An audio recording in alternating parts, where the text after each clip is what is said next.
Hey everybody, this is Daryl from the Just Roll It Already podcast, and welcome to the review of Shadows of Esteren. My friends and I took a look at this game a few weeks ago, and I thought it warranted a full episode and review of its own. Though we talked a lot about it in the Let's Look At, there was way too much for us to talk about and to cram into the episode, so I'm going to talk a little bit more right now in its depth. This game was created by Agate Studios and was originally printed in French, and it fairly recently found its way to the English language thanks to its successful Kickstarter last year. Now we get to experience the dark fantasy horror game that is inspired by Celtic mythology that is Shadows of Esteren.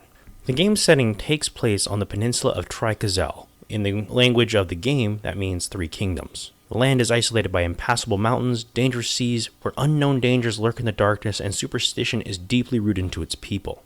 I want to talk about the quality of the book first. I wanted to say that there's a lot of love put into this book. The pages are printed on high-gloss paper, the book is in full-color cover art, and the art in the book itself is beautiful and well done. Whenever I look at the artwork in this book, I can get a good sense of what the world looks like and feels like. It has a dark beauty about it and an air of mystery. Whenever you see the big, huge, giant glaciers and the glades, dark forests, the wetlands, everything about it, you understand that this world is alive.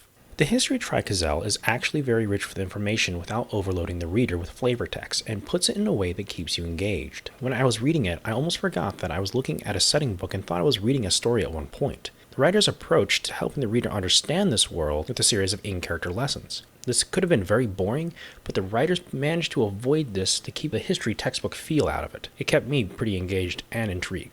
Even though the main setting is in a vacuum from the rest of the world, it does not mean that there's a limitation to the possibilities of adventures in this setting. Whether it could be focusing on the power struggles of opposing factions, or the threats of dark creatures called the Fiondas, the potential is nearly limitless. I want to talk about the magic a little more in this game, and at first it kind of put me off. It comes off as more lower magic than your typical sword and sorcery game. It has more of a ritualistic approach, and it can be time consuming.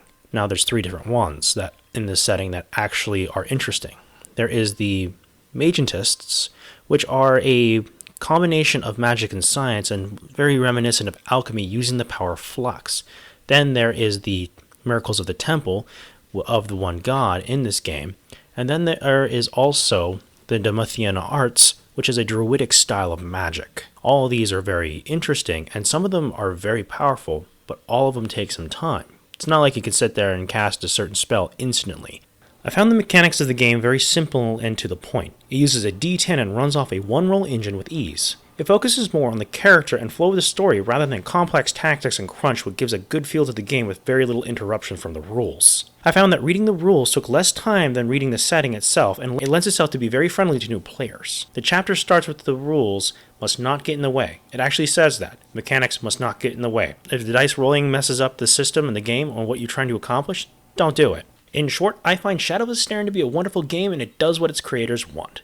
A unique dark fantasy role-playing game with a rich setting and plenty of inspiration. I do have to say there are no statted monsters in this book or enemies, and it looks more to the mythos style of horror than the typical hack and slash. It leaves much of the mysteries of the world to the game leader to explain and interpret to make a more immersive, unique game each time it's played. If you like gothic horror and you like dark fantasy, this is a game that you will enjoy. I'm Daryl, thanks for listening, and have a good day.